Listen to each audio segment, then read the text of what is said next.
Hi friends! So ngayon is kasama ko yung tatay ko guys kasi pupunta kami ng Taytay Tiange. Kasi never pa silang nakapunta dun. Eto na nga guys, sobrang excited ko. Kasi makaka-OOTD na naman ako sa murang halaga. Nako, kung kilala nyo lang ako guys, ay nako. Okay na ako sa 50 pesos to 200 na mga damit. Kasi syempre, di ko naman laging sinusuot yun at makakatipid pa ako, diba? Ay nako, napakaswerte talaga ng soon to be dudong ko. Hindi tayo maggastos. Medyo madami na nga yung napamili namin.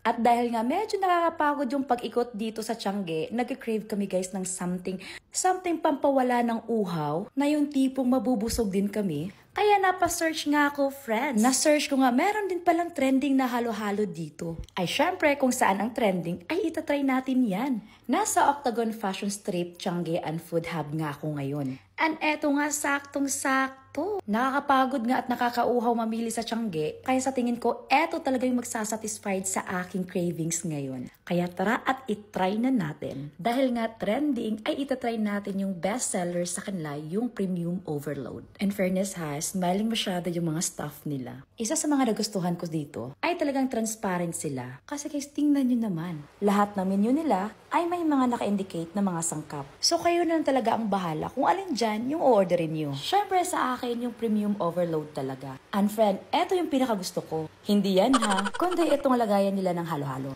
Eto na, matitikman ko na si Dudong. Ay hindi pala, yung aking order. Kailangan nyo lang haluing mabuti kasi nasa bandang gitna daw ang kanilang special recipe. And friend, tingnan mo yung yellow, kala mo snow from Japan. Ay nako, sobrang pino. First time ko lang ata makatikim ng ganitong halo-halo na sobrang pino yung yellow. Eto na, ang dami kong satsat. Tikman na natin.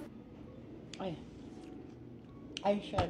Ay, grabe, ang sarap. Ay, iba guys. Tamang-tama yung pagkatamis niya. Lamig at linamnam mula sa iba't ibang sangkap nito. Tapos meron akong nalasahan guys, na talagang naiiwan siya sa bibig ko. Tapos tinanong ko sila, yun pala yung sikreto nila. Ay nako, napaka-creamy na di mo ma-explain. So madami kayong pagpipilian. Meron cheesy OB makapuno, creamy classic, premium overload, o cheesy man goodness. At etong may score nila na super may sarap. Di talaga na maikakaila na talagang trending to. Approved din siya sa tatay ko. So guys, ang dali lang nilang makita kasi sa tapat lang sila ng EMF parking. Ang ganda nga ng pwesto nila dahil kung may kotse kayo, park na kayo agad. Tapos yun na, makikita nyo na yung Halo Wow. Kaya kung ikaw pupunta ng Taytay Tiange, huwag mong kalimutang mag-dine sa Halo Wow.